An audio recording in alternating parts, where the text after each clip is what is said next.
buang sampah sembarangan. Udah tahu sampah biang masalah, buang sampah pada tempatnya lah. Iya ya, kalau bukan kita siapa lagi? Ayo kita buat Jakarta jadi bersih.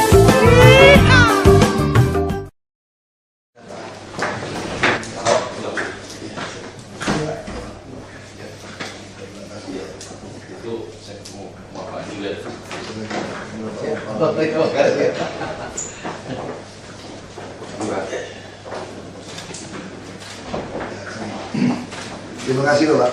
Sama-sama. Pasar. Saya janji mau ketemu sini sore-sore buat ikut sampai ya. Jalan pas nih.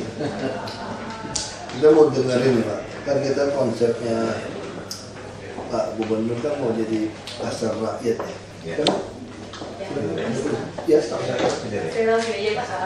Jadi kita konsepnya pasar rakyat. Nah, kita sedang di lapangan itu kan kita tahu ini butuh manajemen, nggak merubah kultur yang begitu lama. Pak Jangga mungkin lebih tahu lah. Misalnya Pak Jangga dulu yang kita rekrut ini kan preman direkrut kita Pak Jangga dulu gitu loh. Istilah Pak preman begitu. Nah sekarang yang terjadi di lapangan, kalau saya teliti ya Pak ya, saya di lapangan kita cek, yang nyewain lapak-lapak di dalam pasar itu mereka sudah nggak tahu tuduhan saya benar nggak laporin itu, termasuk di luar jalan-jalan itu. Jadi gimana pasar kita bisa jalan kalau satpamnya atau siapapun yang berkuasa menentukan orang dagang di mana, menentukan kios ini di mana, itu pemain gitu kan. Nah ini yang mau kita gimana gitu Pak, dudukan supaya pasar rakyat itu jalan. Siapa mau masuk ke pasar? Kalau udah pembeli dicegat di depan, yang buka pasar itu siapa? Mereka ini. Pernah waktu bulannya UKM aja waktu yang pasar yang lockdown dulu, you sewain kan, sewa semuanya itu main orang dalamnya itu. Saya tangkap dulu, main mereka, nyewain. Dia kan lockdown nggak disewain, mereka ada ruangan segala macam, si UPT gitu. Korlap itu main semua. Nah ini gimana caranya untuk robah ini? Karena kita memang lebih cenderung kita udah bagi 3 ya Pak, gitu, pasar itu ya. Nah yang kita mau kejar ini pasar rakyat. Jadi semangatnya gini Pak, substansinya. Jadi pasar ini murah sebetulnya, hanya Rp500 per meter per hari. Ya kan? Sedangkan PKL itu bisa 10.000 sampai 15.000 per hari per meter. Coba lihat kalau dia sewa 2x2, 40.000, 60.000. Makanya dari tengah maghrib sampai malam. Kenapa mereka sanggup? Kok nggak mau ke PD Pasar? PD Pasar itu kerja sama pihak ketiga, suruh bayarnya 20 tahun di muka. Nah, kenapa dia mau ke mall? Mall 2 tahun di muka. Ini yang membuat orang itu sulit. Nah, kalau kita bagi jatah kepada PKL, sering sekali berebut tidak cukup. Kenapa? Yang bukan PKL juga mendaftar. Kasus Tanah Abang. Begitu udah masuk, tidak buka dagangan. Kenapa nggak buka? Memang bukan pedagang. Nah, dia berharap bisa jualan, sewakan ke orang. Kan duit ya, pada punya kios. Nah, kita buat peraturan yang sangat ketat nanti. Dia hanya boleh mewariskan kepada anak dan menantu. Cucu pun tidak boleh. Kalau nasibnya belum berubah. Nah cucunya bagaimana? Anak menantu dari anak menantunya boleh. Berarti generasi kedua masih gagal. Nah kalau dengan cara seperti ini kita bangun pasar rakyat cukup. Sama seperti kita bangun rusun. Kalau tidak Pak, bangun rusun berapa juta pun keserap pasar. Karena ada menengah ke bawah sedikit yang tidak mampu beli rumah di Jakarta. Dan harga tanah yang naik, tidak ada rumah untuk menengah ke bawah dikit sebetulnya. Jakarta ini namanya rumah rusun tuh apartemen hanya menengah ke atas, menengah ke bawah dikit tuh nggak ada Pak, di tengah-tengah Pak. Nah akhirnya mereka masuk ke pasar mana nih? Rusun-rusun kami yang untuk orang-orang yang di sungai yang tidak punya rumah, itu yang dia beli, oversewa istilahnya. Nah orang yang bawah sungai, ya saya dari lahir di bawah sungai kok. Di rumah susun nggak ada duit, nggak apa. Ini ada yang nawarin 45 juta. Ya saya lepas Kak, saya balik ke sungai Pak. Saya bisa bangun rumah yang 5 juta. beton, batako 5 juta, mungkin saya sambung listrik, PLN kasih listrik lagi Pak. 5 juta, bangun 10 juta, 50 juta masih punya 30, buka kios, jualan voucher Pak, handphone. Untuk apa saya ke rumah susun? Nah itu yang terjadi di kita. Lama-lama orang rumah susun kami juga mikir, oh sialan juga ya, kasih dia dapat 45 juta, kita hit jari, udah rumah susun mulai main nih. Siapa mau dapat rumah susun, minta 8 juta sampai 20 juta. Akhirnya yang miskin yang betul-betul mau rumah nggak bisa masuk. Yang pedagang, ya dia beli, kan dia tahu bisa jual kan. Dia tinggal situ buka ranai white tanda kutip. Nah ini kondisi, saya pikir pasar hampir mirip. Pasar yang menguasai kios juga banyak orang. Nah, dan dia juga tidak buka. Pasar harus berani disiplin. Kalau Anda tidak buka, harus diusir. Karena kalau Anda terus tidak buka, akhirnya satu gang jadi sepi. Itu yang terjadi di pasar kita, Pak. Nah, kita mau suruh masuk juga, siapa mulai?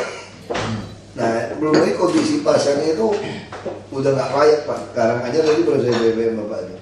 Karanganyar semua ini udah banyak yang tidak layak, harus kita mulai pikirkan. Nah ini nih yang dari saya seperti itu Pak. Nah saya gimana PD Pasar, saya minta Bapak untuk bantu PD Pasar nih. Nanti bayarnya PD Pasar untuk acaranya nih. Nah itu kita pengen harus jalan.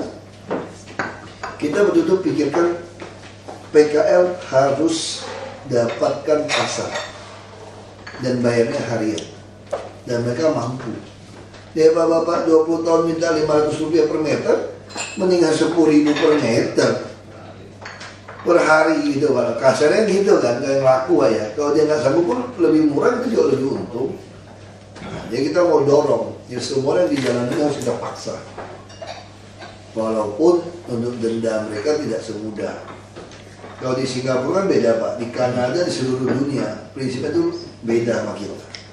Kalau di negara yang maju nih, kita nih alasannya aja kita suci dilanggar, peraturan nggak boleh dilanggar gitu loh. Jadi kalau dia jualan, belanja di jalan, itu tidak perlu dipiring, tidak ada istilahnya pakai hakim memutuskan denda berapa. Misalkan kita putuskan kalau orang belanja jualan di jalan 500.000, kita langsung kasih Pak 500.000. Dia tidak puas dengan denda kita, dia baru ke pengadilan. Kalau kita kan beda Pak, kita nangkap orang dia boleh ditahan, ini harus ada hakim putuskan di piring, baru denda putuskan berapa dia bayar gitu loh. Denda perda yang kita putuskan. Nah ini harus kita rubah persepsi ini secara sisi hukum. Cari celah hukumnya maksud saya ini, mesti cari. Saya kira soal tafsiran. Kita sudah ada perda mengatakan denda maksimum sekian. Siapa yang mengatakan denda maksimum, denda berapa mesti putuskan dari pengadilan? Kita langsung denda saja, dia tidak puas baru dia ke pengadilan. Soal pengadilan putuskan lebih murah itu urusan kedua, bukan wilayah kita gitu Pak. Nah ini yang mesti dipikirkan, bahwa orang ada efek kapok. Kalau kita bilang kalau di Singapura, kalau Anda ke pengadilan terbukti salah, 2 kali lipat dari denda tadi, diputuskan lebih mahal. Nah, sama kayak hakim Arjo yang soal Artijo itu Mahkamah Agung. Justru Anda ngajukan dia putuskan lebih tinggi. Anggi orang mulai takut. Semakin Anda banding, semakin diperberat. Nah itu urusan mereka lah. Tapi maksudnya satu hari juga bisa ketemu hakim seperti itu. Kita harus tertibkan. Kita ada perda semua, Bandung juga ada perda. Saya nggak tahu kami jalankan seperti apa. Yang belanja yang kita tangkap, hilang. Karena nggak akan tertib dengan. Nah, saya nggak tahu di formula apa, manajemen beritahu. Tapi saya mau gambarkan juga ini persoalannya di hukum nih, Pak. Nah, sama seperti Polantas misalnya. Sekarang dagang di jalan, ada motor sembarangan parkir, belanja. Dishub kami nggak bisa nangkap, Pak. Saya perlu cerita, soalnya Bapak juga tahu handicapnya ini solusi. Dishub kami nggak bisa nangkap, malah cegat-cegatan kayak anak kecil main-main gitu loh. Motor mau nyebrang potong jalan. Itu sepanjang Gajah Mada yang buruk, motor itu saling motong seenaknya Pak. nyebrang dari itu dan Yusuf berdiri aja gini-gini lucu wah gitu aja kenapa? Dia tahu Yusuf nggak bisa nangkap yang bisa nangkap nih polisi. Memang ini saya mau ketemu di lantas baru dengan wakilnya kalau anda nggak sanggup dia undang-undangnya karena dapat tugas kita kasihan Yusuf kita yang di lapangan. Nah itu kondisi sama seperti pasar ya, intinya saya maunya pasar itu bersih dari PKL di luar, tidak ada orang dagang-dagang di dalam yang mengobjekkan kepala pasar. Itu kan jadi penghasilan tambahan dia loh Pak. Tidak bangun pasar semua, dia buka tambahan penghasilan. Nah ini semua mesti dibereskan. Kalau tidak, soal menentukan mau dagang apa, kita dalam bagi zona-zona. Itu juga sokok bisa main Pak bawa pasar Pak. Begitu yang pedagang sayur 1, 2 tiba-tiba ke bawah dia yang laku, dia store, atas mati. Lama-lama dia nyewain jadi gudang. Nah begitu mati dia sewa jadi gudang. Nah kita harus tegas. Kalau gudang lebih baik tutup, nggak ada, pasti ada yang mau. Nggak bisa 1-2 orang. Nah kalau nggak bisa itu Pak pasar, nah jangan. Nah sekarang direksi ini kalau saya lihat pengawas baru 2 lagi. Ini masih PNS tadi sekarang, kan masih bisa dihidupkan di PNS. Boleh nggak apa-apa, boleh kok kita. Sambil kan PNS nggak ada jabatan struktural sekarang Pak. Nggak, saya kira Bapak tadi dengar lah diskusi saya wasit aja. Pasti nggak berdaya juga hadapin preman-preman di sana. Nah saya lagi berpikir dari saya lapor Pak Gubernur, ini cara kampungan nih Pak. Kita kerjasama aja sama Kostrad atau apa ya, tentara-tentara yang punya. Itu sering sekali mereka tuh masih tentara aktif pakai satpam itu.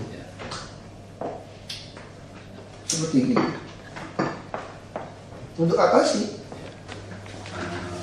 Mungkin sebelum Pak Prof Kasali sama Pak Yungkin mungkin saya laporkan dulu Pak. Pasar Jaya ini sudah berdiri 46 tahun Pak lamanya. Awalnya ini dari PNS juga nih, dari Dinas Pasar dulu. Jadi inilah berlanjut-lanjut seolah-olah terkesan kadang-kadang kita ini seolah-olah kayak PNS juga di sananya Pak ini. Jadi padahal kita ini udah perusahaan daerah. Kemudian banyak langkah-langkah kita yang memang terhambat gitu, terikat gitu. Kita nggak bisa ada peraturan daerah, ada SK gubernur karena kita masih perusahaan daerah, masih PD. Kadang-kadang kita bikin terobosan tapi terhambat dengan aturan. Jadi Bapak juga bisa bisa bayangkan juga bahwa untuk meremajakan pasar, termasuk desain pasar, harganya 60% pedagang harus setuju. Jadi memang bukan pekerjaan yang berat karena yang akan dia bayar dia harus setuju gitu. Nah ini yang kita lakukan. Sementara aset kita adalah aset yang dipisahkan belum penuh. Nah, kita nggak bisa agunkan Pak aset itu. Gitu. Jadi kita nggak punya. Soalnya kita masih nama Pemprov ya. Pemprov, QQ, PD Pasar, seperti itu Pak. Jadi beberapa waktu yang lalu kami hubungi Pak Prof Renan Kasali, bagaimana kita mereformasi PD Pasar ini. Mumpung sekarang Pak pimpinan kita yang baru mendukung ini sangat. Jadi Sudah ada kontak ya? Sudah Pak, sudah kami ada beberapa mungkin Pak Prof Kasali nanti bisa dijelaskan. Kami di sini ada badan pengawas sama direksi Pak ini khusus, jadi kita belum bawa sampai ke tingkat staf. Tapi karena ini memang mungkin nanti akan ada perda baru ataupun SK gubernur baru, tapi di sana sekarang kita sudah buat ke arah sana. Kita buat SK direksi yang akan menyambut perubahan ini di sana. Jadi rata-rata kita buat adanya semacam kayak otonomi pasar. Biarlah pasar itu sendiri yang akan menentukan seperti apa di pasar. Kotor pasar tanggung jawab kepala pasar. Ada apa tanggung jawab kepala pasar. Karena kalau dulu kewenangan itu kadang-kadang ada di tingkat dinas, ada di tingkat di tengah, manajer namanya Pak. Nah ini kita langsung aja delegasikan aja langsung ke bawah. Tapi tentu ini kan ada manajemen perubahan yang pernah disampaikan Pak Renan Kasali. Mungkin inilah yang kami harapkan Pak dari Pak Prof Renan Kasali dan Pak Yungki. Dengan Pak Yungki nanti memberikan masukan Pak ke kami seperti apa ini nanti supaya karena ibarat bis besar yang muatannya macam-macam di sana, ini bisa berantakan nanti larinya Pak. Tentu nanti harus ada tahapan-tahapan yang harus kita lakukan. Saya kira itu barangkali Pak yang kini kami siap berubah. Kami mengharapkan ada PD Pasar Jaya yang baru Pak. Nah, jadi sementara untuk arah ke sana. Kita ganti PT aja, enggak. Nah, itu lebih bagus lagi Pak kalau ini kita PT. Apakah nanti pasar rakyat kita buat menjadi tetap merupakan perusahaan daerah yang memang profit oriented itu yang kita bikin perusahaan. Karena kita ini di itu Pak. Kita kadang-kadang bisa dibilang ya ini public service perusahaan daerah gitu. Jadi ditargetkan juga PAD-nya. Jadi ini yang kadang-kadang saya bilang ibarat di ring tinju Pak. Kami ini nggak bisa nonjok, kami hanya supaya tidak kena tonjok aja gitu. Kira-kira seperti itu karena kita terikat. Bagaimana kita mau bersaing? Aset itu banyak, nggak medit kerja sama terus, tantangan dikit Pak. Iya. Itu ya malu-maluin tuh, satu gedung aja 20 miliar lebih 30 miliar dapat setahun. Iya Pak, jadi kami juga malu. Iya, kita juga malu sebenarnya dengan aset 153 pasar kita hanya mampu memasukkan PAD 26 miliar gitu Pak. Itu pun jual-jual pasar terus dapat duitnya. Kira-kira itu Pak. Jadi kira-kira bukan harus kira tetap kelihatan lah. Itu dari menggadein lagi. Iya, Kita kira-kira. kayak ada orang kaya aja, Iya. kaya raya bukan karena usahanya muter, jual aset dulu, nanti tambang ini dijual. Jadi kira-kira itu Pak. Kami di sini rekan-rekan para direksi dan bapak pada pengawas ini siap ini Pak untuk menyambut perubahan ini seperti apa. Kalau memang tadi PT atau apa mungkin itu jauh lebih bagus lagi Pak. Nanti kami harapkan dari Pak Prof. Renal Kasali barangkali memberikan masukan ke kita supaya tidak ada guncangan yang ini karena kami di sana ini hampir 1.300 Pak karyawan. Tadinya kita sempat juga berpikir apakah ini kita bikin pensiun dini yang golden second atau apa gitu. Tapi memang seperti itu Pak. Yang paling mendasar di kita yang paling masalah itu adalah SDM-nya Pak. Pak Renal Kasali juga sudah sampaikan. Kira-kira itu laporan kami Pak. Mungkin Pak Renal Kasali bisa memberikan konsep seperti apa. Terima kasih. Ini memang kalau kami berdua, saya dengan Pak Yongki melihat dari bentuk pasarnya kira-kira yang cocok seperti apa. Punya banyak studi dan sebagainya. Tapi kalau kita tidak perbaiki SDM-nya, ini saya kira sampai kapanpun akan ketarik terus. Karena yang bermain banyak sekali. Saya sudah sampaikan pada teman-teman pada waktu itu, saya bilang ini jangan pura-pura nggak tahu lah. Jangan pura-pura kita nunggu lah kita. Seakan-akan kita nggak tahu ini, nggak tahu itu. Kita tahu semua kok ini bermain. Ya. Di UI saja kami kemarin itu dilihat ada 1,5 T Pak uang. Uang UI itu 1,5 T. Padahal kami di bawah megap-megap. Itu komisi semua sama. Setelah kita lihat-lihat ini orang keuangan main. Ya, saya nggak bilang di sini orang keuangan main ya. Kan seperti biasa dia dapat juga bunga dong spread 1-2% dari bank kan begitu kan. Ya. Jadi akhirnya memang tidak diinvestasikan ke dalam. Banyak perusahaan itu merana karena uangnya tidak diputar dengan baik. Jadi kalau kita tidak punya sistem SDM yang benar gitu, mau kaya kayak apapun besar itu digerogotin juga di dalam dan akhirnya nggak ada dibawa keluar. Jadi itu mainnya semua sudah satu kesatuan kami melihat. Kenapa? Karena memang bertahun-tahun dibiarkan seperti itu. Jadi kita rekrut direksi yang bagus, seperti apa, seperti ini. Dikendalikan juga oleh layer di bawah-bawahnya. Maka pada waktu itu saya datang, saya bilang, saya mau milih orang, saya minta yang ini, yang ini. Saya katakan begitu ya. Karena kita dapat masukan jadinya yang benar. Nah, tapi orang yang benar kan biasanya juga tidak bergigi di bawah. Dia banyak musuhnya juga. Nah, saya ingat waktu dulu di Pelumpang. Ini cerita Pak Ahok kalau kerja sama Poster dan sebagainya. Dulu Pertamina itu dibongkar kan juga setengah mati Pak Ahok. Itu orang di Pelumpang itu kan nggak mau dipindahin karena setiap mobil keluar dapat berapa liter bensin dia. Semua dapat setoran begitu. Sehingga akhirnya konsumen dirugikan di ujung kan. Supirnya main, petugasnya main, di dalam main. Akhirnya dibikin satu hari, difoto, dipasang CCTV, foto-foto semua permainan yang di mana, pasangin Kostrad di situ, marinir di situ. Satu hari dibongkar semua, dikembalikan semua. Besoknya terjadi ledakan misalnya, dibalas dengan ledakan kan, kebakaran besar di sana. Tapi timnya udah siap untuk ngatasin lagi berikutnya. Ya, jadi itu memang permainan itu pada banyak di dalam juga. Jadi bukan hanya preman-premannya yang bermain. Jadi preman sudah bekerja sama juga dengan orang di dalam. Itu suka atau tidak suka. Makanya waktu di dalam itu saya bilang, udahlah kita jangan pura-pura lugu lah nyalain si A, si B segala macam. Kita semua terlibat saya bilang. Buktinya pada waktu teman-teman mau menerapkan sistem elektronik, ya, itu kan membaca terus kan tidak biasa, orang di sini tidak biasa. Orang udah pakai ATM semua kok masyarakat kita, kartu ATM, udah pakai pulsa telepon semua. Nggak mungkin lah mereka itu susah sebetulnya. Tapi dimanfaatkan oleh orang kita di bawah. Dengan begitu ada uang yang nggak di-store. Ya, uang store-store yang dibikin. Sampai sekarang belum jalan kan? Ya. Minta ya store. Masih. Itu tidak ada yang susah. Sama kayak rumah susun juga nggak jalan karena itu tadi. Dan itu bisa bawa Pak, jadi bisa nego. Itu menyebabkan tagihan itu tertunda.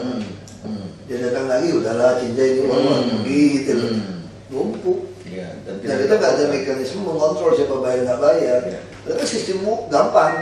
Kalau kita kerja sama dengan bank itu ada cash management. Kita nggak usah bikin sistem, numpang ke bank aja. Bank DKI langsung saya lihat setorannya berapa. Siapa yang store, rekening siapa. Itu bisa, cepet. Nggak usah bikin sistem, numpang aja ke bank. Itu ada. Ya, jadi itu yang sudah dilihat oleh teman-teman sudah. Jadi kami lakukan workshop 2 hari. Itu dari pagi sampai malam semuanya dibuka datanya, dibuka ininya. Kita juga panggil pimpinan pasarnya. Ya, kita udah ngobrol semuanya. Dan kesimpulan saya memang di dalamnya harus diperbaiki. Jadi tentu teman-teman juga harus lebih keras lagi nanti dalam memimpin begitu ya, harus lebih tegas memimpin, tapi tentu ada sistemnya, ada arahnya kemana. Itu nanti akan kita bikinkan supaya teman-teman juga punya keyakinan. Tapi nanti ininya Pak Yongki akan bikin. Pak Yongki akan bikin kira-kira model pasarnya kira-kira seperti apa. Ini juga berdasarkan riset. Nah, tapi kami kan juga dapat masukan dari dari Pak siapa kemarin yang kita di sini? Hasan Basri. Dan kami mendengar pasar rakyat itu yang dimaksud adalah dengan konsep DNA-nya akan diarahkan menjadi ketahanan ekonomi, ketahanan pangan. Nah, itu yang kita juga perlu kejelasan juga Pak Ahok. Ini ketahanan pangan yang dimaksud apa? Karena kalau kita lihat memang ini kan kita kalau seperti ini kita kan terikat dengan tanah gedung kita, lokasi kita. Jakarta ini kan mengalami perubahan yang luar biasa dalam beberapa tahun terakhir ini. Orang di Menteng misalnya barangkali sudah tidak perlu lagi pasar basah, pasar seperti itu. Yang mereka perlu adalah tempat yang bersih, parkirnya cukup, terus kemudian tempat sampahnya ada di belakang. Dan termasuk saya juga melihat yang Pak lagi perang soal masalah sampah. Itu kan masalahnya sampah kita kan tidak dipres, sehingga kalau kita sediakan mesin cacah kecil yang ada di tempat sampah, itu sampah semua dicacah, baru datang langsung dicacah, kan dia nggak sempat basah, langsung ya sampah basah sih memang, tapi langsung segera dicacah, itu sudah menghemat sepertiga dari, udah tinggal sepertiga. Ya, kita bisa tekan di pasar kita kayak Singapura, kamu masuknya udah nggak boleh dengan kulit. Ya. Kalau Anda masuk seperti itu nggak boleh dagang di pasar kami, pasar punya kita kok. Anda jual di luar saya sikat. Dia pasti buangnya di Lampung Pak, ada di Jawa Pak. Ya kan? Kalau sekarang enggak. Jadi uang kita bayar sendiri. Kalau sampah percuma Pak, saya udah pelajari Pak ya. Ini beda, nggak usah beli mesin yang press percuma. Orang barang besi semua kayu campur di situ mau press nggak rusak barang kita Pak. Malah itu membuat volume truk kita udah belinya mahal, kecil, damai aja Pak. Orang bantar ke bank aja cuma buang doang, kok yang pusing amat Pak. Betul. Lagi Pak, sekarang konyol Pak, tanah tuh 100 hektar punya kami Pak DKI. Bagaimana saya numpang buang tanah barang saya bayar Bapak 23.000 per ton. Itu udah mafianya Pak. Itu kalau saya kelola sendiri nggak bisa masuk. Jadi kita bayar preman kalau itu tanda kutip. Nah kalau kayak gitu saya bilang coba aja, aku bayar tentara aja lah, aku tembaknya satu-satu yang mau habis. Kerjasama ya Pak, yayasan tentara supaya tentara lebih sejahtera. Setengah harga Anda kerjain, saya kirim alat berat UPT saya kerjain sendiri nyusun. Kalau mau bayar keamanan, semua setpam bayarnya kosrat misalnya. Yang halang-halangnya kalau saya nggak mau tembak, tempat ada preman. Tanah kita nggak bisa buang. Pakai kelurahan, semua kelurahan itu mau sama Pak. Semua kelurahan ada cleaning service-nya, ada truknya. Waktu nggak bersih saya tanya, dia rasanya truk sampah kita kurang. Loh, kita kalau truk sampah kurang kan menswastakan. Kalau swasta nggak bisa ngangkut, ya jangan bilang truk sampah kita kurang dong. Kalau truk sampah kurang, ya kita beli sendiri. Nah ini permainan. Saya tanya sama Pak Gub, Solo berapa? Pak Gub bilang 260 ton 8 miliar lah. Sini berapa? 6 ribuan ton. Ya kan? Kalau 6 ribuan ton saya bilang, enggak, dia per hari. Ini dia per hari pertama kan. Dia 5 wilayah kan. Dia ada 2 ribuan. Nah, semua kota dianggap 8 miliar. Tambah 1 nol ya saya bilang dia. 80 miliar ini kali 5 400 miliar. Memang model Belanda ya kampungan, negara kampungan. Belanda itu ada tiap 6 km ada satu mandor jalan. Kalau jalan nggak beres langsung saya tahu ini siapa. Hari ini kalau sampah berserakan di jalan ini ada sampah numpuk. Kita nggak tahu siapa yang bertanggung jawab. Lurah lempar ke Sudin lempar ini kasih semua PHL nggak jelas. Lalu swasta di mana? Kan tugas swasta. Oh saya nggak mau tahu, saya cuma ngambil di TPS katanya. Padahal ada cleaning service lagi tiap kelurahan. Yang ngambil TPS beda lagi tuh Pak. Wah ini udah konyol. Saya bilang nanti sampah pasar-pasar itu Bapak harus urus sendiri. Masukin ke Bandar Gebang, kami yang bayar. Lebih murah, Bapak angkut sendiri aja udah. Kita mau PD pasar dia itu begitu Pak. Kalau ini masih sampah seperti ini, sorry, nanti harus buang sendiri ke Bandar Gebang. Daftar mobil truknya dicatat ke kita aja. Anda baru mikir, kalau nggak, Anda juga nggak mau mikir. Biarnya untuk sampah terbesar kita tuh salah satu dari pasar loh Pak. Pasar, betul. Ya kita ini mensubsidi orang Jakarta dengan bongkar-bongkar pisang segala macam Pak. Kardus, kulit. Biasanya kan nggak mau lagi. Anda harus bawa pulang ke kampung kamu. Kalau sampai kelempar keluar, Bapak harus buang sendiri. Jadi kalau usah dicas dari dinas kebersihan juga, kalau usah Bapak kirim truk, buangnya ke Bandar Gebang. Bandar Gebang dicatat berapa ton nanti. Kita catatnya mobilnya. Kita juga nggak mau pakai Sukovindo, saya mau CCTV di foto aja masuk. Timbang berapa ton. Saya curiga di Bandar Gebang nggak sampai 6.500 ton per hari. Kalau segitu udah penuh Bandar Gebang. Terus lucu kan, kita bayar Bandar Gebang, tanah kita tiap tahun tuh hampir 400 miliar. Di Bekasi tanah Pak, kalau namanya emang paling 100.000 semeter, itu dulu aja 20.000 ya.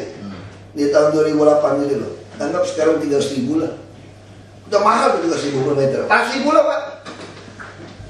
Kalau 400.000 Pak, 16 miliar. Jadi tiap tahun nambah 100 hektar Pak lahan Pak. Itu logikanya. Ini gak usah diaduk-aduk pun, kayak orang bego itu buangnya beli lagi 100 hektar. Yang empang yang mana? Ya Bapak bayangin nggak, bayar Bandar Gebang tuh hampir 400 miliar Pak tiap tahun. Tanah kita loh. Itu bukan punya swasta ya? Punya kami Pak. Jadi Bapak kebayang nggak dengan kontrak 25 tahun Pak. Itu namanya bayar preman dong, supaya boleh buang tanah. Kalau nggak dicegat katanya. Kalau cegat kirim tentara aja, saya bilang tembak aja semuanya cegat. Gitu aja cara mainnya. Kasih duit tentara. Tanah kita kok. Tanah yang DKI bagaimana bisa? 100 hektar. 100 hektar Pak. Ya Bapak. Nah kalau logika saya, kalau dalam dunia usaha Pak ya, kalau ini tanah pihak ketiga, kami bayar dia wajar. Kenapa? Tanah dia, numpang karok. Terus ada nggak kewajiban memaksa dia mengolah barang ini? Nggak usah dipaksa. Dia kalau mau terima barang kita banyak, pasti dia olah Pak. Supaya tempatnya, space-nya ada. Space ada dan itu Dia akan olah jual listrik segala macam. Sekarang lucu kan? Barang kita wajibin dia olah sama orang, mau dia listrik jadi apa, duitnya buat dia. Tanah kita kok. Terus ada UPT kita lagi taruh di situ untuk bantu ngatur-ngatur lokasi. Apa-apaan. Ini yang saya udah tahu, ini udah persekongkolan yang besar sekali di DKI. Sama seperti di Sub. Bus-bus yang datang semua dari Cina, ini main-main semua. Padahal kalau kita mau beli Toyota Land Cruiser, ke Kenapa nggak dapatnya Jeep Cina? Karena kita pasang speknya, masih setara ini semua kita taruh gitu loh. Ini pengadaan barang semua main. Cuma yang saya pikir selama setahun ini mereka pikir kami ini penakut apa gitu. Orang selalu berpikir, mungkin dia takut ngomong doang gitu. Itu yang bikin saya kesel gitu. Dia kira kita takut. Padahal masa masih nggak tahu sih style kita. Kita udah bilang, Bapak Dar bilang, kalau pejabat udah nggak mau terima duit kamu mesti takut. Kita nggak terima 1 sen pun, ada nggak store menyetor? Ada nggak pihak ketiga store sama kita? Ya masa kalian masih nggak ngerti kami gitu, maunya apa gitu. Makanya saya pikir tahun ini semua BUMN mau kita beresin. Udah keterlaluan. Tim hasil kalian lebih besar daripada kami loh, saya bilang PT-PT itu semua. Daripada gaji saya sebagai wakil. Yang TBK semua. Kerja juga enak, bisa main golf kemana-mana. Saya pagi sampai malam di sini kerja. Betul Pak? Sabtu Minggu masih ada kegiatan. Saya pun laku untuk Jakarta.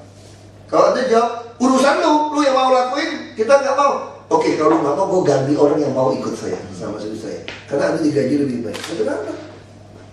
Itu yang saya kesel gitu Pak, PT semua gitu.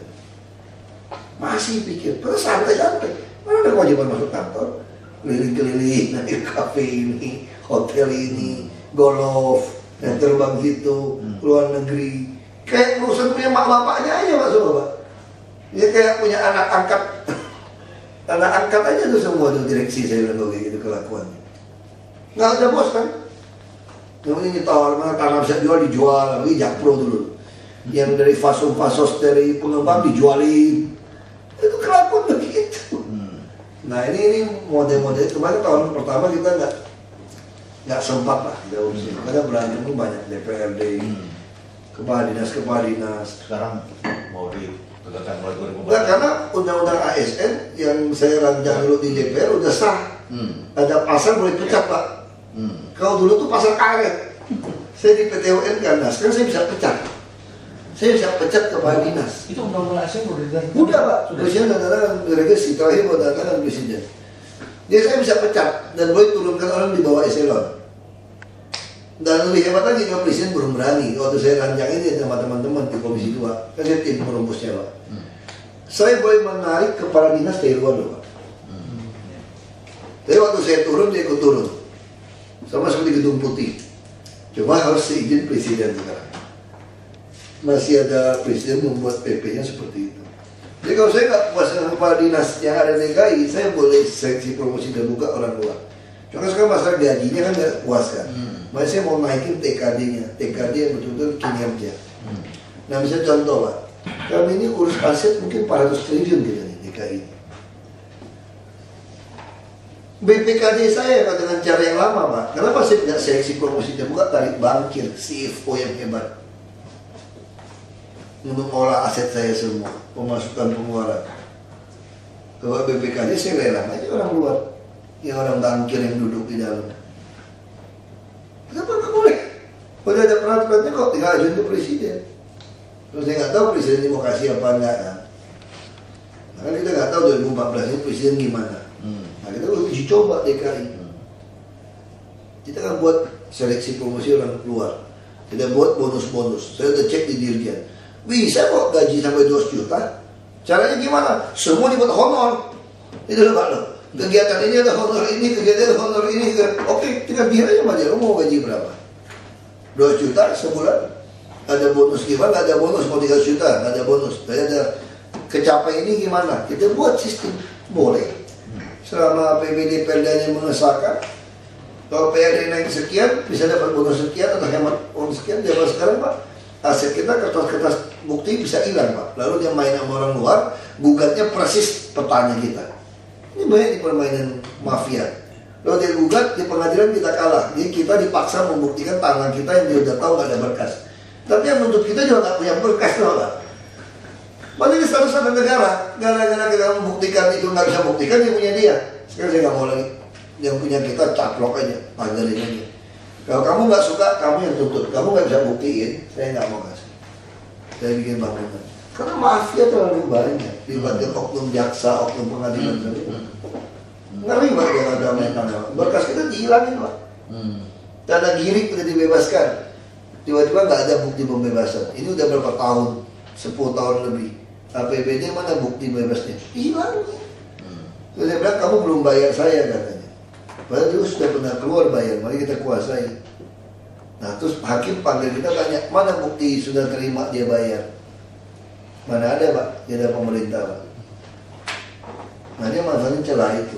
Padahal yang nuntut juga nggak jelas Giringnya di mana. Undang-undang pertahanan udah lewat Pak. Nah, ini saya mau kasih nyimpang dikit lah Pak. Dan saya mau ngomong ke pasar ini. Iya. Nah kalau melihat begini Pak, mungkin dari beberapa PD yang ada di Jakarta, Bapak putuskan aja beberapa dulu yang kita jadikan role model. Salah satunya Pasar Jaya Pak. Pasar Jaya ini kita jadikan role model, kita lakukan perubahan yang benar, yang lain menjadi contoh. Saya kira dia dengan Jakpro bagus tuh. Jakpro satu, ini satu. Jadikan role model. Yang lain itu tinggal ngikut Pak modelnya. Ya makanya ini dulu, lebih PD Pasar dulu. Ke Jakpro sekarang relatif kita udah lebih oke. Ya, Kejadian betul, go ya. public. Jadi kalau saya perhatikan kalau hampir semua udah go public ini lebih enak, lebih transparan. oke, ngawasinya lebih oke. Nah kalau yang belum go public itu memang kayak Sarana Jaya PD itu juga nggak jelas juga terus kalau kita udah ngomong. Ternyata direksi ini masih oke nih. Saya PD Sarana Jaya sama Pasar Jaya ini mirip teman. Sebetulnya agak mirip. Kenapa nggak dileburin gitu bisa seperti itu? Dia nggak bisa, sosial ada direksi ya udah pasarnya sekarang. Sosial tidak pasar Pak, masa nggak bisa gini? Terus yang ini juga Pak Yan Farid, Menpera ribut aja tuh, nggak ada surat dari pasar.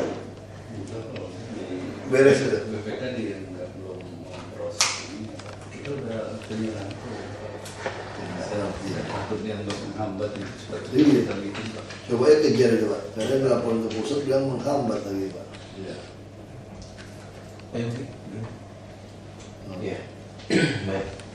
Prinsipnya saya dari perusahaan riset Ahok, so Nielsen kita ngadain banyak sekali riset pasar semua.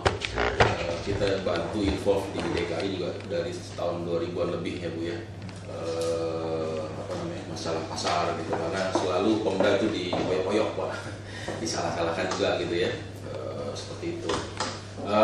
Pada prinsipnya namanya retail dari pihak saya sih selalu perspektifnya konsumen.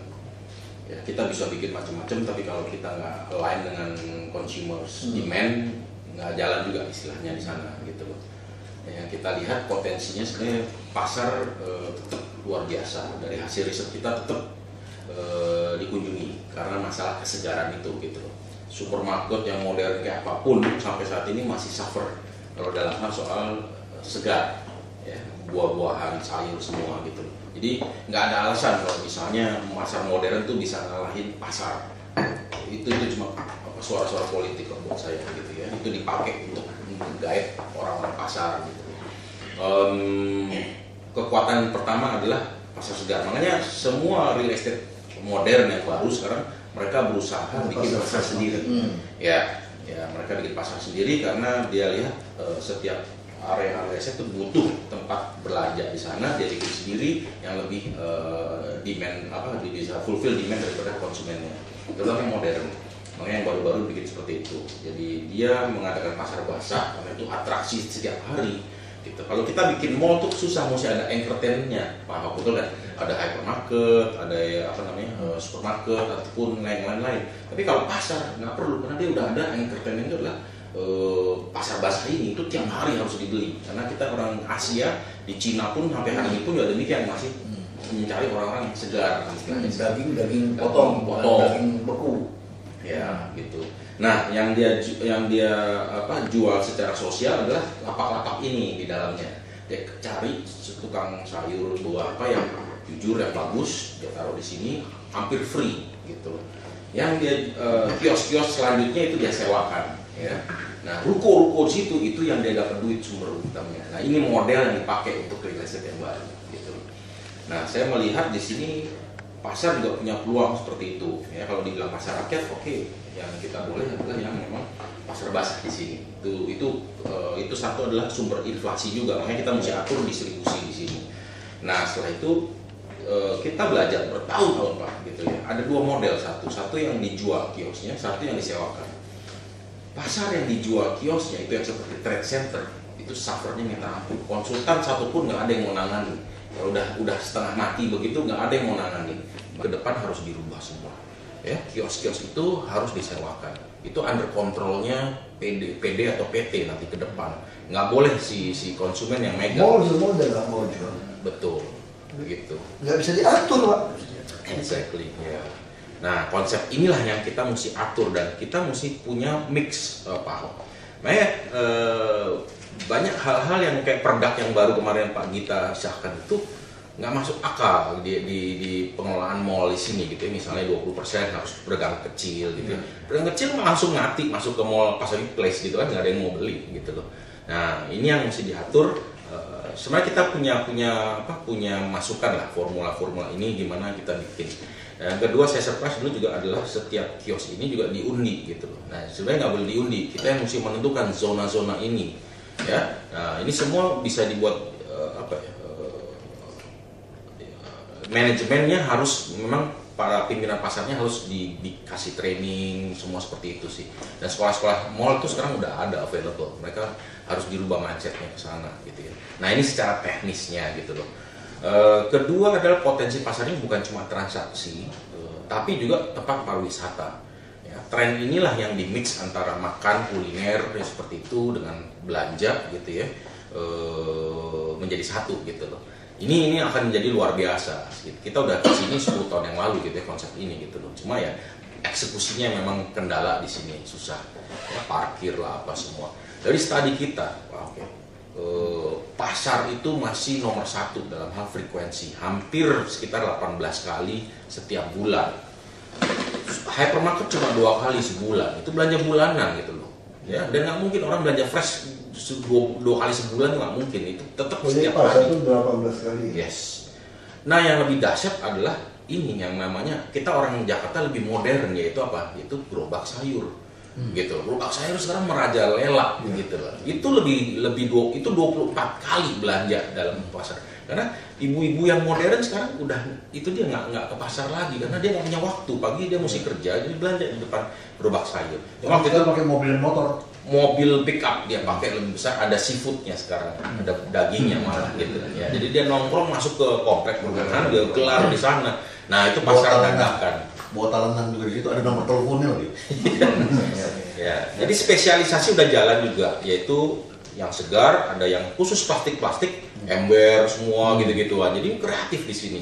Ya karena dia udah keluar dari pasar, dia bilang karena alasan, wah saya mahal beli kios di pasar, konsumen kagak masuk, kena PKL, mendingan saya keluar, saya beli mobil pickup, pagi saya dagang, siang saya nganter anak sama istri ke sekolah lah, apa semua mobil saya pakai. Nah ini yang lagi jalan. Cuma waktu itu sempat kita discuss beberapa tahun lalu, si pedagang sayur ini dia belanjanya juga di pasar, so prinsipnya customernya. Nah ini jalur distribusi. Maka kita lihat Pak Ahok ya, di banjir yang kali ini kita nggak melihat tuh ada rush ataupun hoarding di supermarket. Nah distribusi udah sophisticated sekarang, minimarket di mana-mana semua, orang santai aja banjir, oke, saya tinggal jalan doang ngambil Indomie, Indomaret minimarket. Kalau kayak dulu kan waktu dulu pakai. Waduh rebutan. Ngeri loh ya betul. Iya. Yang careful segala macam yang ngantrinya itu betul. Terutama air ya, air minum itu sangat kritikal, semua aqua, Indomie semua gitu loh. Sayur juga gitu, banjir kemarin tukang sayur tetap aja tuh jalan terus, orang tetap masak di rumah gitu loh. Nah ini distribusi yang memang di kota Jakarta udah kelihatan di sini. Makanya saya juga bilang namanya toko-toko, aja dia ada 2 nih, pasar tradisional sama toko tradisional. Kalau pasar nggak bakal mati, tetap aja menjadi. Bahkan kita lihat blueprintnya Malaysia, Singapura tadi semua itu malah lebih Singapura lebih hebat ya saya lihat. Pasar yang lama itu ditinggiin Pak ya. Betul. Dia buat parkirannya mobil. Daerah apa? Daerah yang agak rumah-rumah Cina-Cina kuno itu. Saya pergi lihat. Dia bikin yang terbuka Pak, jadi orang tuh seneng gitu Pak belanja ke pasar itu. Bawa mobil parkir dengan di atas, terus turun di atas parkirnya, terus terbuka karena dari lubang itu, jadi udaranya pun. Betul. Tapi ada satu fenomena lagi Pak yang Pak. Sekarang ini di kampung-kampung terdapat kecenderungan bapak ibunya mulai kerja, walaupun kerja informal ya, ibunya kerja, tidak masak tapi beli. Jadi warung-warung itu semakin banyak karena mereka makannya di rumah beli. Lebih murah. Lebih murah. Ya. Tapi nggak di kampung aja, di Jakarta udah Nah, demikian. Jakarta apa lagi? Ya. Kita Makanya tempat makan penting sekali di pasar-pasar itu sekarang. kita study Pak Ahok. Siapa sih Kalau pelanggan di Pik, pasar? di Pik itu pelanggan pasar yang ramai, Muara Karang bisa ramai karena tempat jualan makan pagi tadi. Gading Serpong semua itu kan. Orang Jakarta suka gitu Pak, sarapan, datang. Jadi rekreasi Hidup, ya. salah satunya itu. Saya perhatikan karena kami pernah di Pik Bekasi. itulah Bapak contoh paling kampung. Itu contoh yang paling ya Gading Serpong masih itu. Pik itulah yang pasar Pik yang dekat Seci itu. Ya. Nah itu udah. Ya saya perhatikan tuh sekarang sampah-sampah. Karena kami kan di Bekasi itu kelola sampah juga. Jadi kita yang angkat sendiri sama-sama masyarakat. Makin lama kok makin sedikit organiknya. Rupanya mereka nggak masak sekarang ini yang rumah-rumah itu. Dan rumah kontrakan kan. Karena rakyatnya nggak punya rumah, rumah kontrakan. Di rumah kontrakan itu jadi tempat tidur semua. Mulai terjadi gejala begitu. Anak sekolah kami punya TK PAUD itu. Anak-anaknya itu anak kecil tuh makan makanan juga nggak bergizi juga dia makan. Dan dia tuh juga banyak orang-orang yang buat jualan. Ibu-ibu di kampung dekat tempat saya itu yang mobil masuk. Ternyata apa? Dia punya catering kecil. Di situ ada tempat TKW, dia masukin buat TKW. Yang di sini buat masak kasih tetangga-tetangganya, pesan sama dia. Jadi spesialis-spesialis. Itu yang saya bilang Pak, hak and right kita yang rusun terpadu itu mesti ada jual sayur itu. Mesti ada masakan seperti itu. Karena memang lebih lama-lama skala ekonomisnya lebih murah kita beli. Tapi pas pulang udah sore kan, ada harga orang jual murah gitu. Itu kan terjadi. Ya, dan nggak perlu nyuci piring kan di rumah kan? Dulu teman saya, memang di Bujangan ya, dia selalu ngincer. Dulu tuh bukan Carrefour ya. Kalau udah jam 9 malam kan jual buah, kue semua udah di diskon. Nah, sayur-sayur itu. Dia kerjanya beli itu aja. Roti yang udah malam yang jam 8 malam. itu saving banyak loh Pak. Itu saving banget. Itu strategi orang kos atau orang apa ya? Saving itu. Betul-betul pintar gitu loh. Itu daging. Jadi makan besok kenapa panasin gitu sarapan. Jadi belinya malam. Roti semua dia belinya malam. Itu dijual kan, sayur itu udah Carrefour kan diumumin gitu Pak. Siapa yang mau beli malam-malam gitu? Ada pasarnya. Ada yang nunggu. Benar gitu loh. Ya, itu sesuatu yang kita harus pikirin. Tapi saya setuju bahwa pasar itu pasar bersih seperti itu ada makanan. Saya mendambakan Pak Gubernur pasar kami itu 24 jam. Betul Pak, setuju. Bisa. Jadi nanti ganti shift. Jadi shift sedangkan yang kan kita kan PKL kita terlalu banyak. Jadi satu tempat bisa dipakai artinya tuh mungkin 2 kelompok. Udah sore atau bisa 3 kelompok. Jakarta itu kalau lokasi yang bagus Pak itu bisa sampai pagi lagi. Setuju. Nggak usah jauh-jauh kayak di Belitung Pak. Ini menarik di Belitung. Nelayan pegawai nggak pernah bikin kopi. Kalau di Belitung di rumah. Dia ngopi di warung kopi itu ratusan. Saya dinamakan tuh 1000 warung kopi. Kota 1001 warung kopi. Jadi dia tuh gantian. Ya memang masing-masing toko. Ada yang spesialis bukanya pagi, jam 3 udah ada. Atau jam 4. Dan jam 11 tutup. Nanti ada yang spesial bukanya jam 10. Terus ada yang sampai yang sore sampai malam, terus malam sampai pagi. Jadi kita udah tahu tuh mau ngopi di mana. Ya kayak kemarin Banyak wawancara warung Metro kopi. TV adiknya saya lihat di warung kopi. Warung kopi. Warung kopi. Nongkrong di situ. Jadi warung kopi nelayan semua tuh ngopi gitu. Nah saya pikir Jakarta kalau kita bagus bisa 24 jam. Saya kira bagus itu. Nah, Bagus. Kita orang Jakarta kan merasakan. Kita orang Jakarta. Jadi orang bisa belanja macam-macam. Kita bisa lihat kan, bisa kayak jual-jual kue di Senen, Sungai Pasar, kue subuh kan. itu kan bisa distribusi ke tempat lain sebetulnya. Iya. Kalau tempat lain sudah diciptakan yang sama, Iya. orang juga lebih baik kalau barang sama, kenapa saya mesti ke Senen? Ini yang mengurangi kemacetan kan. Ini mau nanti yang kita yang di Waduk Melati, kita mau dicoba kopi Nusantara. Jadi harus ada tematik tadi Pak, yang Bapak lakukan. Iya, khusus. Jadi PKL masuk jualan baju segala macam, oke, nggak apa-apa, souvenir. Tapi di situ mesti ada sesuatu. Yang kelas menengah mau nongkrong, nggak ada AC, terasa di kopi di Aceh, di Belitung, Iya, oleh Karim. di Sulawesi, di Kalimantan, nah kayak gitu kan. Kita kumpulin mereka jual seperti itu. Karena budaya kita kan budaya nongkrong. Iya. Nongkrong. Itu kan cari kantong di situ Pak, ongkos dengar Pak. Jadi kalau di Belitung itu koran nggak laku, nggak ada koran online. Gosip di kedai kopi Jadi ya. kita kopi. Dan semua jago politik, pengamat politik, sama semua turunan Karpov, catur. Bukil kopi segini 2.000, sehari itu 2.000 itu. Dan warung itu bisa hidup ya. Bisa hidup warungnya. Malam aja masak dengan kue tiaw apa itu menarik gitu. Kalau di Manggar itu di tempat saya itu begitu.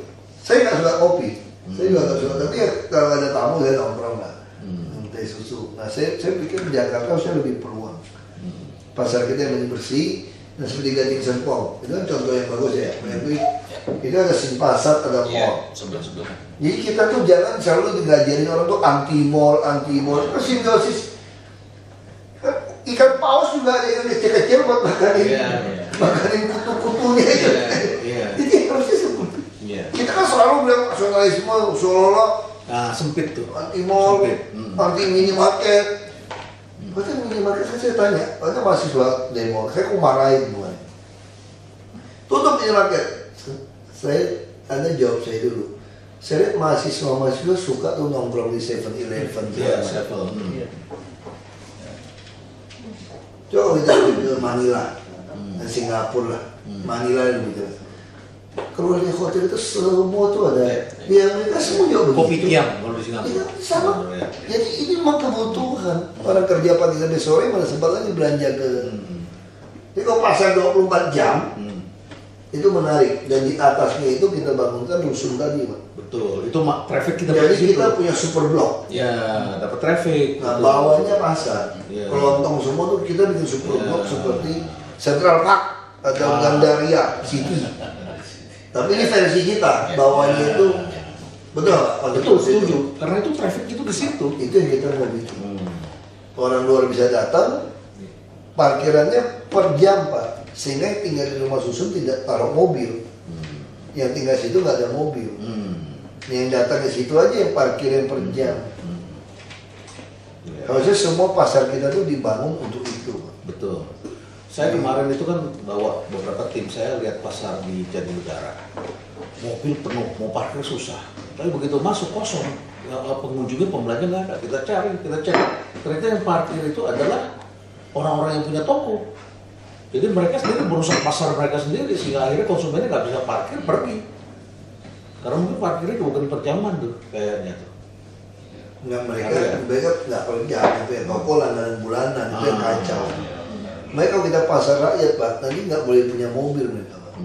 Kan miskin. Justru kesalahan kita tuh apa Pak? Kita tuh salah sasaran. Kita mau jujur ya Pak. Kita ribut-ribut kan dengan TV segala macam ya. Kita udah tahu. Datang marah-marah belakang miskin. Saya bilang gue berani taruhan orang lebih kaya daripada saya. Kalau cek deposito, kalau deposito saya lebih baik daripada kalian, tukar. Saya saking kesal gitu Pak. Mau minta murah gitu Pak. Saya langsung ajak dia. Kalau temukan deposito saya lebih banyak, saya kasih kalian. Kalau lebih baik kasih saya. Diem dong semuanya. Selisihnya langsung aja gitu. Nggak berani Pak. Kenapa? Jadi salah sasaran. Pasar kita bangun semua subsidi itu ke kelas yang menengah. Besar kok. Dan kita punya bank. Manajemen bank kita konglomerat punya bank sendiri kan. Dan bayangin Pak, Bapak bisa bayangin Pak, mana ada properti di Jakarta yang punya 153 lokasi gitu hebat. Di tengah kota loh Pak. Tapi bisa nggak dijadikan semacam super blok gitu ya? Bisa Pak, kalau yang luas tuh. Rumah susun dibikin di Bisa. atasnya, terus itu kan market gitu di situ ya. Itu kita mau bikin Pak. Di bawah restoran tinggal Bapak sewain orang kirim-kirim ke apartemen harga kos bulanan di tengah kota. Sekarang bayangin, kami bangun rumah susun, sewanya cuma 150.000, 300.000 sebulan. Ukuran 30 meter persegi Pak. Bangun rumah susun yang pakai lift sama mewah tuh konstruksinya sama kok Pak.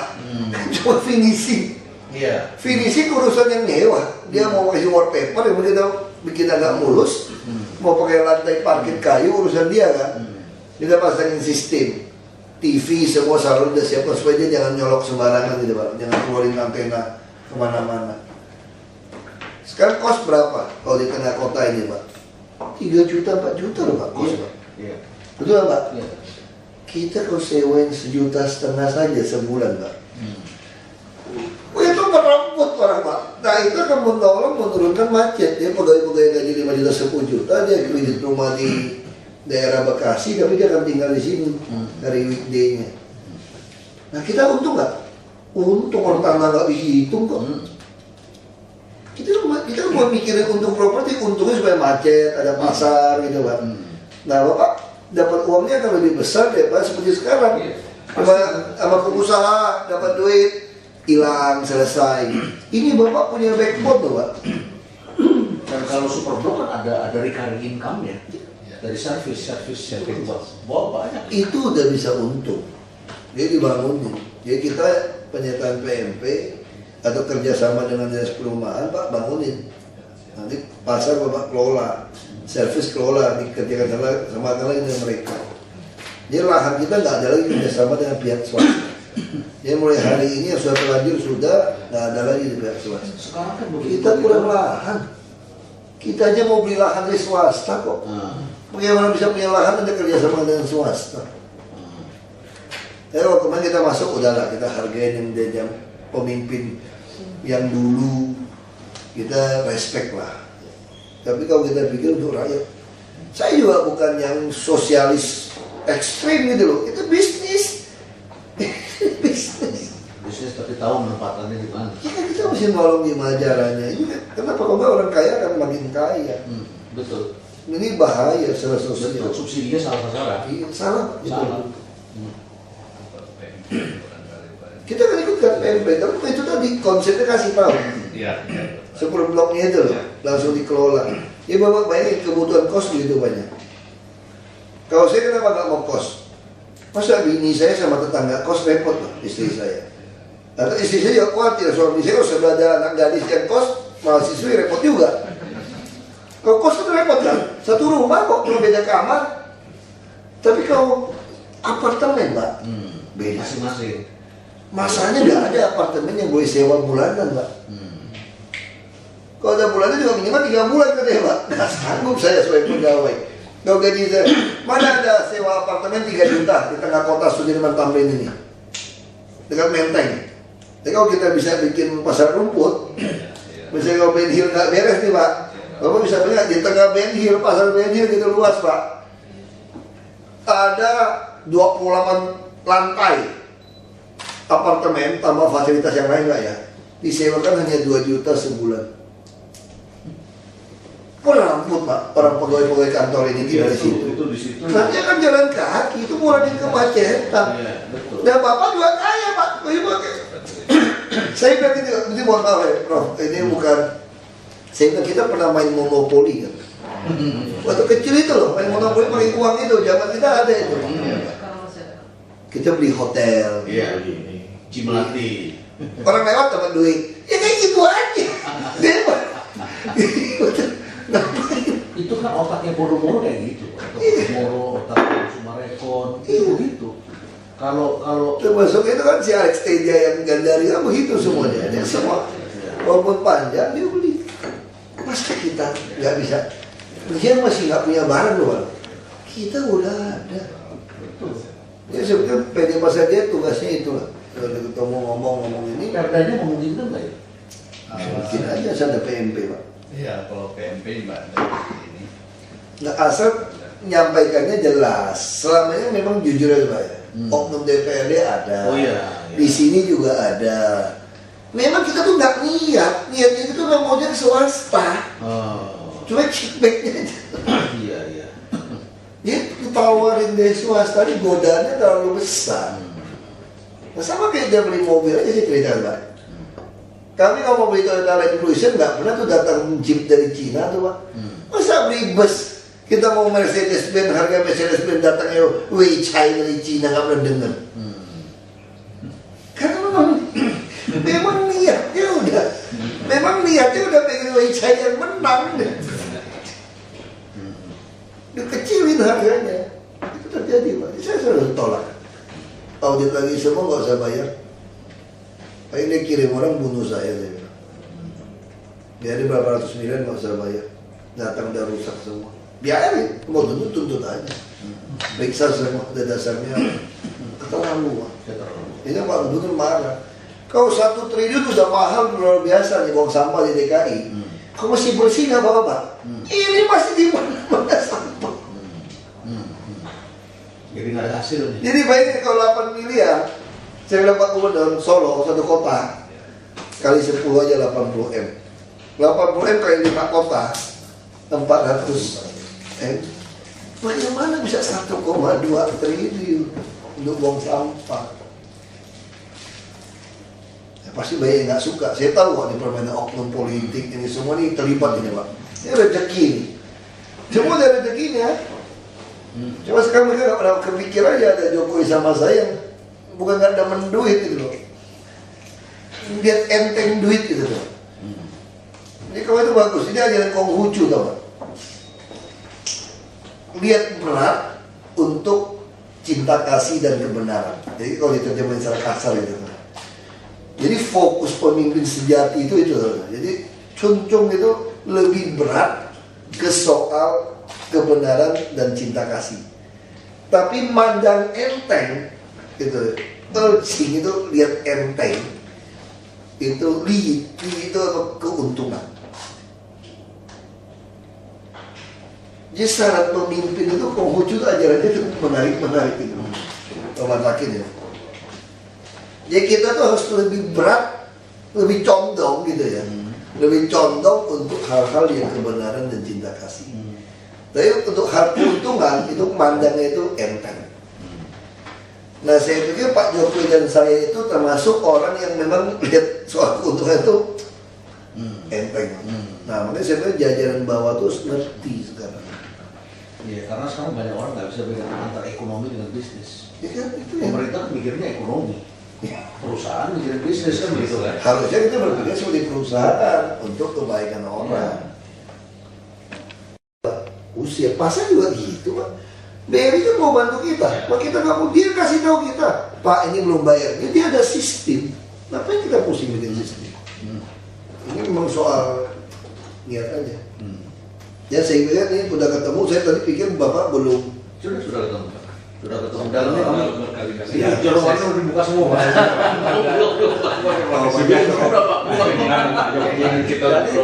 Oke. Jadi saya juga dikasih itu marah-marah seperti Pak Ahok sama anak buah. Memang di situ Pak, kalau saya marah, dia bilang nanti keluar ke koran kurang aja marahnya. Pak Janda CS kan. Baik saya pikir ini kalau udah ketemu gini, udah. Ini harus masuk ke paradigma baru, nggak bisa pakai cara lama. Karena kita udah, bayangin kita aja betul-betul Pak Jokowi sama saya itu lihat duit itu betul-betul ya, lihat enteng duit gitu loh.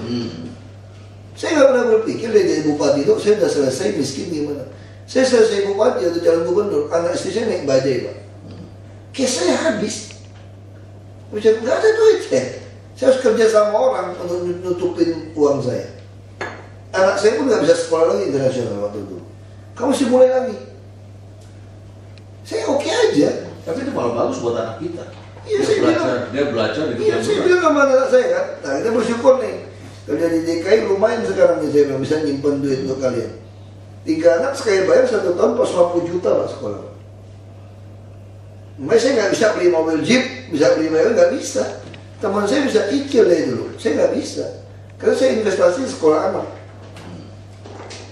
Itu tuh masalah saya gitu, ya investasi tanah. Saya nggak bisa beli mobil-mobil.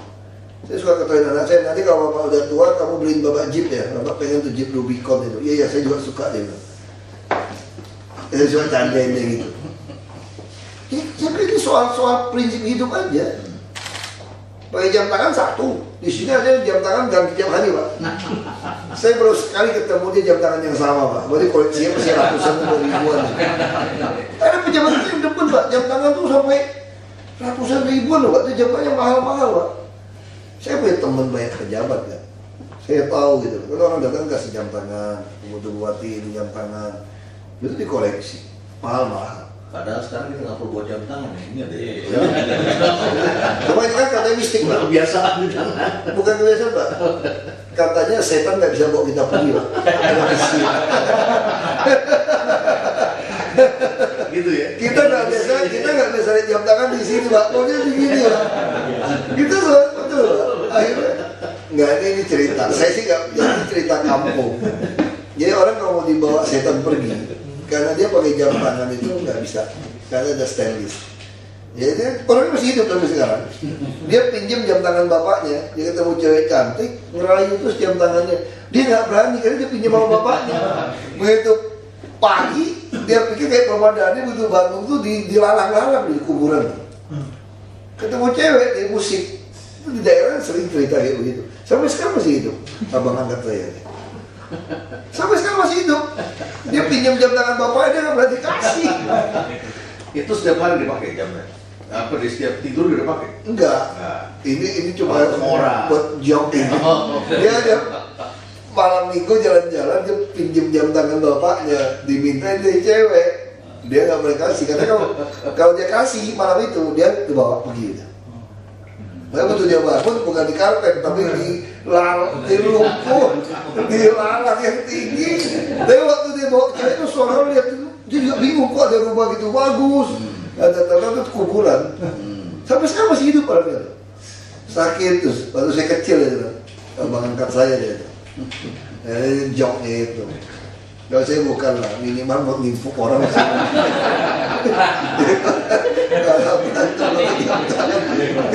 Langkah terakhir masih ada senjata.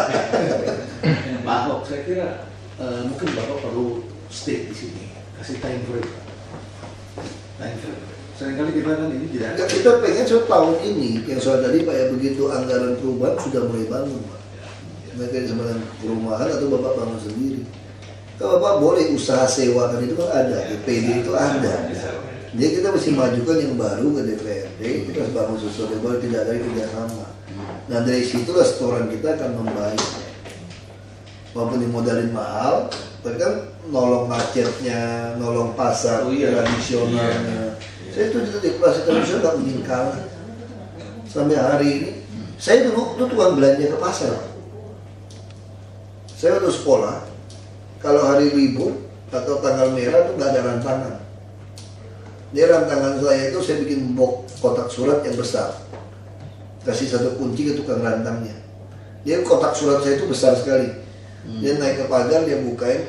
Nah saya kalau mau sekolah, saya cuci rantang udah taruh dulu yang kosong. Nanti saya pulang sekolah sore itu, makan siang nih kan, nasi tukang rantang udah taruh. Nah dia nggak ada nasi, makanya pagi-pagi sekolah saya harus masak nasi. Nasi kalau habis nasi nggak keburu masak, beli ke warteg. Nah kalau kosong, nah saya harus belanja ke pasar. Saya harus belanja itu apa? Pepaya Bangkok gitu kan. Itu kan udah saya tahu di pepaya. Nah kalau yang lebih matang lagi bisa lebih murah lah. Kita beli yang udah hitung. Nah pepaya sama sayur sawi, sama ayam rebus. Saya cuma bisanya masak ayam rebus Pak. Hanya itu yang diajarin. Gampang kan ayam rebus kan, kasih minyak, kasih bawang putih, pok, kasih cemplungin tuh ayam udah cuci bersih. Oseng-oseng udah mulai kuning, kasih air, kasih garam, kasih micin dikit. Nah udah tusuk-tusuk garpu udah mulai empuk, ini ayam diangkat, cemplungin sawi ke kuah tadi. Jadi tiap pagi gitu, tiap pagi masak bubur, sarapan. Dia sampai tunggu bubur, kok udah belajar pagi-pagi subuh gitu kan. Jadi om saya satu sekolah, lu enak ya, lu pintar ya, kalau gitu lu yang ngepel kan dia. Ngepel juga lebih cepat, ngepel baca. Kalau ini ngaduk, saya mau nyuruh saya apa juga oke aja. Kenapa ini kan juga bisa belajar? Gak ada matinya ya. Ya kan, kalau mau masak kan aduk-aduk. Saya lebih suka belajar pagi daripada malam. Ya kalau belajar malam, ngantuk-ngantuk sama saya nggak, kan teman-teman kumpulkan bujangan sama satu rumah. Saya nggak, kalau jam 9 jam 10 ngantuk kan tidur aja. Kalau ulangan, saya bangun jam 3. Jam 3 belajar, nah sambil masak nasi, masak apa. Oh itu udah biasa Pak. Makanya saya bisa tahu pasar. Ibu-ibu itu pintar sekali tuh, mereka jual murah, ada yang tungguin. Nah kenapa saya kepikir sekarang pengen buat klinik di pasar? Karena bagi ibu-ibu tidak ada waktu untuk ke puskesmas. Tapi dia ada waktu nungguin sayur murah. Pengisian kan murah tuh dia datang duluan. Nah, saya pengen sambil dia nunggu, inilah preventif pencegahan penyakit. Dia promotif, jadi sekarang kami mulai di pasar kami itu ada klinik. Klinik dan obat Pak, kayak apotek gitu Pak. Kasih. Jadi saya ibu-ibu datang tuh dia gampang datang, kan gratis. Kita tanggung Pak. Ini dia menolong. Di luar negeri sekarang, malah terakhir ini ke orang asuransi dia paksa semua orang endoskopi, nomor 40-an. Teropong usus besar semua lambung. Gratis di Eropa. Itu langsung jalan di dalam itu, masuk itu Pak, langsung kita lihat di layar Pak, gila. Kamera apa Pak? Kamera dimasukin, kamera kapsul. Wah, ini dunia ini udah canggih. Tapi maksud saya kan, kita memang harus begitu. Kalau PD Pasar Jaya masih terus pikirannya lama, Jakarta terus becek. Penyumbang kejorokan, kesemrawutan terbesar itu PD Pasar Jaya. Benar Pak. Di luar pasar kami Pak. Itu tadi, karena Anda tidak berani sikat. Tidak, ini ada permainan orang dalam. Dalam juga kurang enak kan? Coba kalau dalamnya enak. Ini disikat. Gitu. Ya, baik itu udah ketemu. Oke, saya geser Pak. Makasih Pak ya. Ya. Saya terima kasih nih Pak. Sama-sama Pak. Ini perlu mungkin Sarana Jaya ya. Ini soal aset saya dibikin untuk penggabungan. Nggak efektif kalau properti yang sama. Kenapa nggak di satu badan? PD Pasar dia, apa Sarana Jaya lebih ribut. Kalau pasar saya lebih cenderung kalau dia tak PD nggak apa-apa. Yang penting kan ada nyewa-nyewa itu. Kalau PD mirip Sarana Jaya. Pak Rugi Pak, dari Pasar Jaya bukan dikasih PMP Pak. Iya. Jadi maksud saya gini Pak, 153 pasar itu banyak yang kumuh-kumuh Pak. Yang banyak untuk rakyat. Bapak sebaiknya memberikan subsidinya apakah Itu saya barang atau itu saya maksud ada data. Iya. Yang bisa bangun super blok, saya nggak mau pasar saya itu hanya pasar sekarang. Saya masih ada captive market.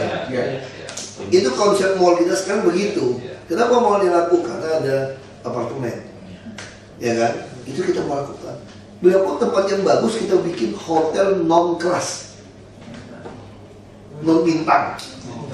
Non bintang itu untung Pak. 300.000, 4.000. Ya Bapak harus berpikir seperti itu dengan aset yang ya nggak sampai 153 lagi sekarang Pak ya. Itu Gramedia masuk ke situ sekarang.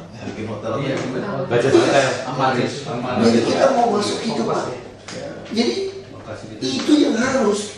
Jadi orang bisa bayangin dia tinggal di hotel Jakarta, dia turun ada pasar 24 jam untuk turis-turis. Nanti bus juga lewat, bus tingkat. Peminatnya banyak kok. Nanti pasar itu mesti banyak yang kuliner Pak. Jadi pagi-pagi orang kuliner panggil, orang capoy itu bikin apa yang namanya ikan gabus, bihun gabus, macam-macam itu masih ada itu. Ya sekalian hotel. Jadi ada hunian apartemen sewa, ada hotelnya. Nah itu baru keren Pak. Ini kamar dia raksasa. Ada duit kok. Bapak mau berapa triliun? 5 triliun. Kasih dong. Masih 7 triliun nggak terserah Pak. Kasih kita beres Pak 500. Makanya 500 miliar dulu bisa itu kita. ya. Udah bisa modal, bisa pinjam bank kok Pak. Bank Bank DKI bisa pinjam. Ya kan bisa pinjam kok negara nasi kita. Jadi kita bangun hotel yang non kelas. Jadi saya pikir kita mesti kuasai hotel banyak. Pasar, jadi super blok seperti ini. Di hotel kita bukan mall. Pasar tradisional. Itu menarik itu. Nah, bisnis lah ini. Terima kasih Pak. Ya. Ya, jadi supaya juga tidak ngerti konsepnya. Ya Pak, saya senang Pak, udah ketemu. Sama waktu lagi kita atur lagi. Terima kasih ya. Terima kasih. Ya, terima kasih Pak. Yuk, mari Pak. Yang mau Hasim bisa ajak makan, tapi pas makan ketemu orang lain lagi. Next time. Iya, nanti kita ngobrol. Baik, mari Pak Ho. Siap. Ini kontaknya masih kan Pak gitu ya? Masih. Bakery juga ada kan? Ada, aktif. Oh, iya. Nanti saya kirim ke Bapak.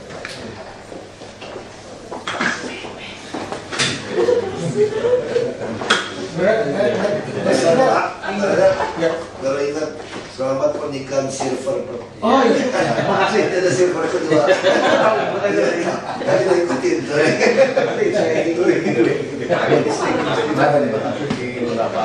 Buat istri yang sama kita juga repot. Itu buku saya mengenai